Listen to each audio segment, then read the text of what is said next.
राजा जन्मेजय के पिता राजा परीक्षित एक समय शिकार खेलते हुए ऋषि शमीक के आश्रम चले गए। वहाँ ध्यान मग्न शमीक ने उन पर ध्यान नहीं दिया तो गुस्से में राजा परीक्षित उनके गले में मरा सांप डालकर लौट आए। जब उनके पुत्र ऋषि श्रृंगी को इस बात का पता चला तो उन्होंने परीक्षित को 7 दिन में तक्षक नाग के काटने से मृत्यु का श्राप दे दिया। इसके बाद राजा परीक्षित ने 7 दिन भागवत सुनते हुए अंतिम दिन तक्षक नाग के काटने से मृत्यु को प्राप्त किया। जब जन्मेजय राजा हुए तो मंत्रियों से ये कथा सुनकर उन्होंने तक्षक सहित सभी नागों को भस्म करने का संकल्प लिया और सर्प यज्ञ किया। यज्ञ शुरू होते ही सारे सांप तड़पते, पुकारते, उछलते और पूंछ से एक दूसरे को लपेटते हुए आग में गिरने लगे। जब बासुकी नाग भी यज्ञ से तड़प उठे तो उन्होंने अपनी बहन जरत्कारु से नागों की रक्षा की विनती की। इस पर जरत्कारु ने अपने ज्ञानी पुत्र आस्तिक को इसके लिए प्रेरणा दी।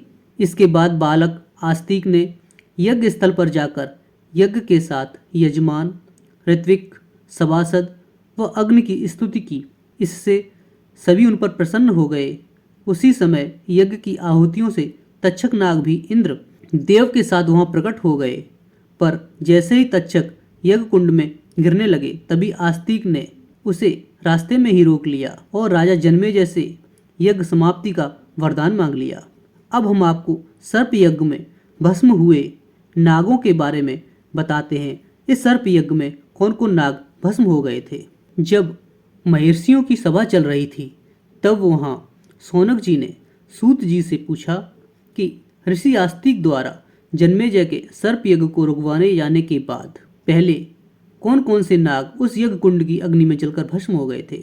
इस पर सूत जी ने कहा कि इस यज्ञ में अरबों सर्प गिरे थे, इसलिए उनकी गणना नहीं की जा सकती, किंतु उस यज्ञ में भस्म हुए प्रधान सर्पों के नाम मुझे याद हैं, जो मैं तुम्हें अभी बताता हूँ। सबसे पहले सूत जी ने वासुकी कुल के मुख्य नागों के नाम बताए जो यज्ञ कुंड में भस्म हुए थे। ये नाग इस प्रकार थे: कौटिस, मानस, पूर्ण, शल, पाल, हलीमख, पिश्चल, कौणप, चक्र, कालवेग, प्राक्लन, हिरण्यबाहु, शरण, कच्छक और काल दंतक। इसके बाद सूत जी ने तक्षक कुल के नागों के नाम बताए थे। वे इस प्रकार हैं: पुष्चांडक, मंडलक, पिंड सेक्ता, रमैणक, पुश्चक, शरभ, भंग, बिल्व तेजा, विरोहण, शिली, सलकर, मूक, सुकुमार, प्रवेपन, मुग्धर, शिशुरोमा, शुरोमा और महाहनु।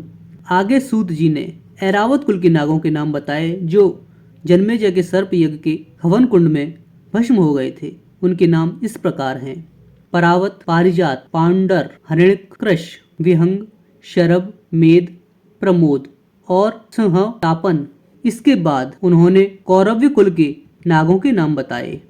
वे इस प्रकार हैं: ऐरक, कुंडल, वेणी, वेनिष्कंद, कुमारक, बाहुक, श्रृंगवेर, धूर्तक, प्रातर एवं आतक। इसके बाद उन्होंने धृतराष्ट्र कुल के नागों के नाम बताए जो यज्ञ में भस्म हो गए थे।